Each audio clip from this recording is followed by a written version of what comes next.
teman-teman semuanya, perkenalkan nama saya Hilda Nofrida dan Saya Nurfi Syabila. balik lagi di podcast kita Sasanggo Podcast. Hari ini kita mau ngobrolin sesuatu yang spesial banget loh teman-teman, yaitu salah satu provinsi di Indonesia yang super indah. Betul banget. Kalau biasanya kita ngomongin Bali, kali ini kita geser sedikit ke sebelahnya, yaitu Nusa Tenggara Barat. Mungkin teman-teman belum tahu di mana Nusa Tenggara Barat dan apa itu Nusa Tenggara Barat.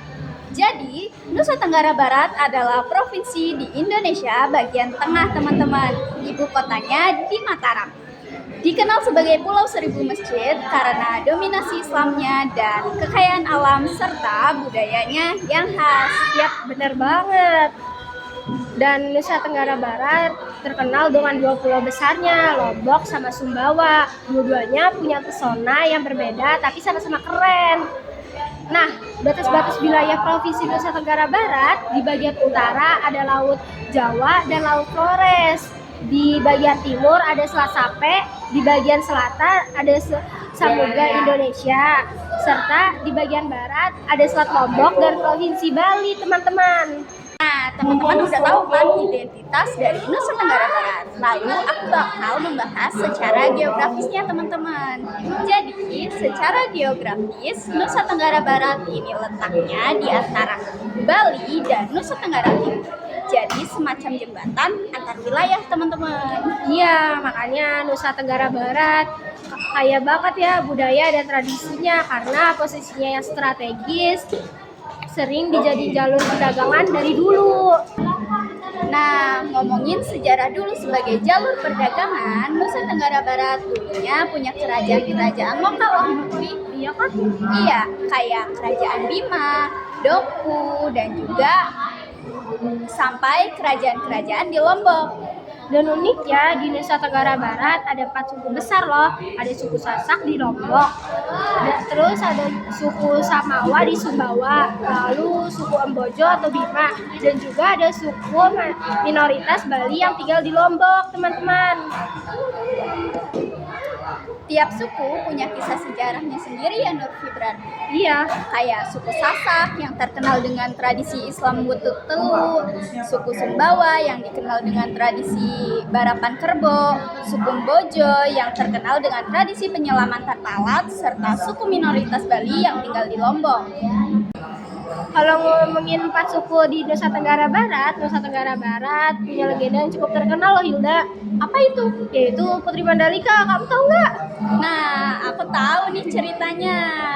Itu yang jadi asal-usul tradisi bau nyale. Konon Putri Mandalika rela menceburkan diri ke laut demi menyatukan rakyat. Dan sekarang tiap tahun masyarakat mencari nyale atau cacing laut di pantai sebagai bentuk peringatan. Keren banget ya Putri Mandalika, berani menceburkan dirinya ke dalam laut demi menyatukan rakyat. Menggambarkan seorang putri banget ya, rela berkorban demi rakyatnya. Iya, bener banget Nurfi.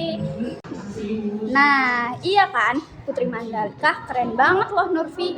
Gimana kita sampingin dulu deh cerita tentang Putri Mandalika. Saatnya kita ngomongin pakaian adatnya. Aku penasaran banget loh Nurfi tentang pakaian adat di Provinsi Nusa Tenggara Barat. Nah, sini aku jelasin Hilda. Pakaian adat dari Provinsi Nusa Tenggara Barat, yaitu lambung dan pegon dari suku Sasak yang digunakan oleh perempuan dan laki-laki, serta rimpu dari suku Doku dan Bima yang terbentuk mirip mukena, dan kenete tambe dari pria Bima. Setiap pakaian memiliki keunikan bahan, desain, makna, dan simbolismenya yang tersendiri yang mencerminkan budaya filosofi setempat. Jadi gimana, kamu tahu nggak pakaian adat dari Provinsi Nusa Tenggara Barat? Setelah dijelasin sama kamu Nurfi, aku jadi tahu pakaian adat dari Nusa Tenggara Barat.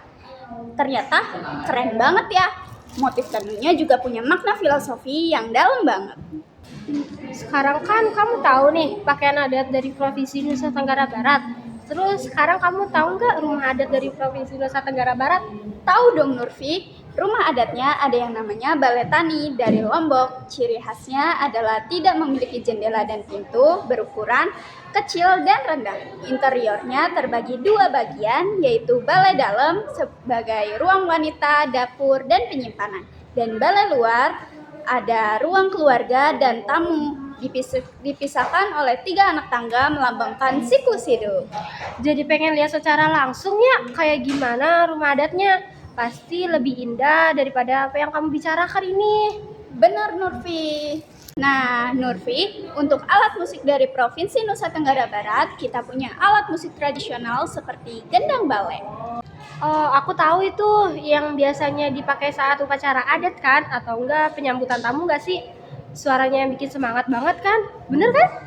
Iya, bener banget loh Nurfi. Suara yang dihasilkan emang bikin semangat. Oke Nurfi, sekarang kita lanjut ke bagian yang gak kalah seru nih teman-teman, yaitu lagu daerah dari Nusa Tenggara Barat. Wah, ini asik banget sih lagu daerah. Biasanya kan jadi cerminan kehidupan masyarakat setempat. Nah, di Lombok ada lagu yang cukup terkenal dengan judul Orong-Orong. Iya, lagunya sederhana tapi enak didengar. Liriknya biasanya menceritakan kehidupan sehari-hari orang Sasak, mulai dari kisah cinta sampai kebersamaan. Terus kalau dari Sumbawa ada juga Tambang Bima.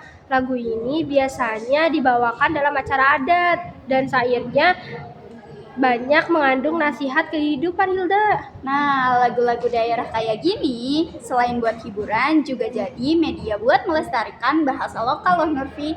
Jadi generasi muda tetap bisa kenal dan bangga sama budaya mereka. Setuju banget. Apalagi kalau lagu-lagu ini dibawain pakai alat musik tradisional Nusa Tenggara Barat, kayak gendang balek, suasananya yang langsung kerasa khas banget gak sih? Nah, benar banget Nurfi. Intinya baik musik tradisional maupun lagu tradisional, dua-duanya punya peran penting dalam menjaga identitas budaya Nusa Tenggara Barat. Tadi kan kita udah ngobrolin budaya-budaya unik di Nusa Tenggara Barat, mulai dari rumah adat sampai tariannya. Nah, ada satu hal yang menarik nih Nurfi, yaitu senjata tradisionalnya. Betul banget, kalau kita ngomongin senjata tradisional Nusa Tenggara Barat, yang langsung kepikiran pasti keris Lombok bukan sih? Atau keris Sasak. Keris ini biasanya jadi simbol kehormatan, bukan sekadar senjata untuk berperang. Iya, dan keris ini tuh punya bentuk yang khas loh Nurfi. Gagangnya biasanya diukir dengan detail yang cantik dan tiap ukirannya punya makna tersendiri. Ada yang melambangkan keberanian, ada juga yang melambangkan kebijaksanaan. Selain keris, di wilayah Bima ada juga yang namanya Perang Bima. Nah, kalau yang ini biasanya identik sama semangat perjuangan masyarakat Bima.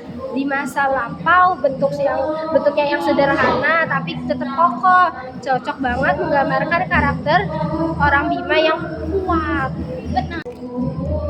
Nah, jadi kalau kita lihat senjata tradisional di Nusa Tenggara Barat ini bukan cuma benda fisik Nurfi, tapi juga penuh dengan nilai filosofi. Bener banget, dan sampai sekarang senjata-senjata itu masih dipakai di dalam upacara adat atau pertunjukan budaya. Jadi meskipun zaman udah modern, tetapi warisan leluhur harus tetap dijaga teman-teman. Kemudian untuk tari tradisionalnya kita punya tari gandrung dan tari rudet. Kamu tahu nggak? Oh, aku tahu Nurfi. Setahu aku, tari gandrung menjelaskan rasa syukur atas panen, kebersamaan dan cinta yang seringkali dipentaskan dalam perayaan pertanian dan acara masyarakat. Lalu ada tari rudet yang menjelaskan kegagahan prajurit kerajaan yang baru pulang dari perang dengan nuansa Islami dan gerakan bela diri.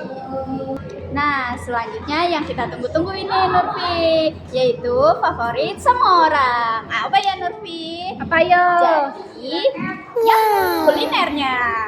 Siapa sih yang nggak tahu ayam taliwang? Kita taruh gambar makanannya di sini ya. Wah, ayam taliwangnya pedesnya nandang banget ya Hilda. Belum lagi pelecing, kangkung, khas Lombok, dan sate rembiganya. Wah, iya Nurfi, mantep banget tuh. Aku jadi pengen deh.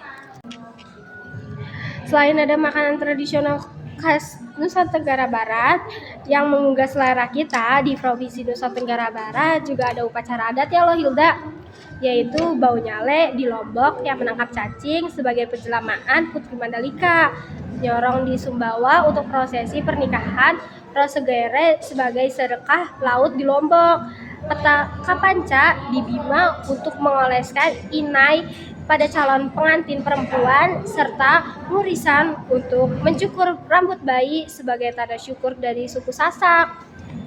Nah, ini yang paling aku tunggu-tunggu loh Nurfi, yaitu bahas pariwisata di Nusa Tenggara Barat. Sampai sekarang aku belum bisa ke sana loh Nurfi.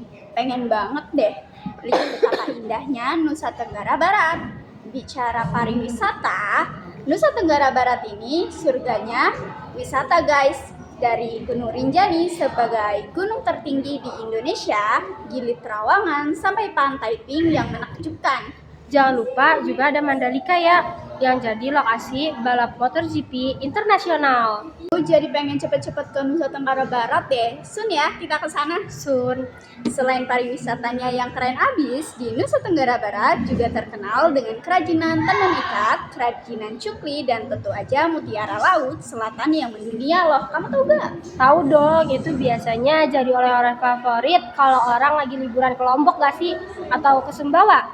Soalnya beberapa waktu lalu tetangga aku habis dari Lombok.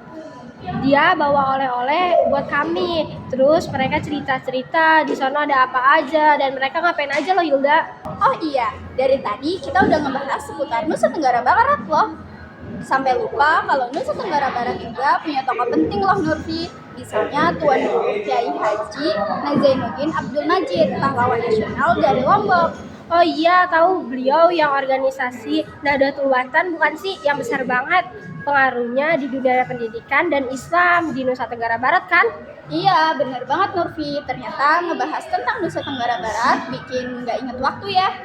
Iya nih, bikin makin penasaran sama Nusa Tenggara Barat gak sih? Selanjutnya kita akan masuk ke segmen Fun Fact tentang Nusa Tenggara Barat. Dimulai dari aku ya teman-teman. Tahukah kamu kalau di Lombok ada sebuah pulau yang enggak memperbolehkan kendaraan bermotor? Apa ya teman-teman namanya? Yap, namanya Gili Trawangan. Jadi kalau mau keliling, kita cuma bisa pakai sepeda atau naik cidomo, delman khas Lombok. Keren banget kan? Oh iya, tahukah kamu kalau Pulau Moyo di Sumbawa pernah jadi tempat liburan Lady Diana dan Mick Jagger. Jadi jangan heran kalau pulau ini sering disebut surga tersembunyi di dunia.